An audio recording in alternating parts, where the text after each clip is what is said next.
અમદાવાદના ચાંદખેડા વોર્ડમાં મોટો ઉલટફેર જોવા મળ્યો છે, જ્યાં કોંગ્રેસના વર્તમાન કોર્પોરેટર રાષ્ટ્રીય કેસરીને હારનો સામનો કરવો પડ્યો છે।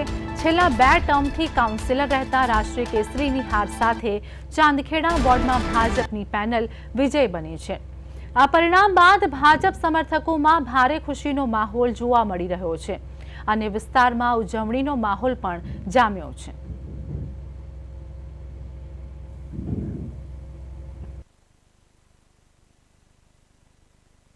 આમ તો લાસ્ટ ટાઈમે અમારી અમરાઈવાડીની 3 પેનલ હતી, પણ કોઈ પણ કારણસર અમારે એક ઉમેદવાર નથી જીતી શક્યા છે, એટલે કામમાં ઘણા બધા વિરોધો કરતા હતા। પણ આ વખતે અમે 4 યુવાઓ અમરાઈવાડીની અંદર પેનલમાં આવ્યા છે, એટલે કામમાં ગતિની સાથે જે પ્રાથમિક સુવિધાઓના કામ છે, પાણી, ગટર, રોડ અને આરોગ્ય, એ 4 ઉપર અમે એકદમ ચોક્કસથી કામ કરશું।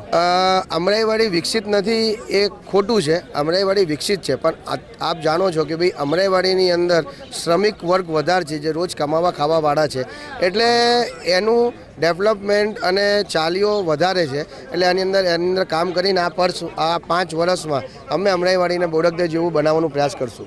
કામ એવું છે કે ભાઈ પ્રાથમિક જે કામો છે કે ભાઈ તમારા પાણીના છે, રોડના છે અને આરોગ્યના છે, એ બધા ઉપર અમે પ્રાથમિક કામ બધા કરશું।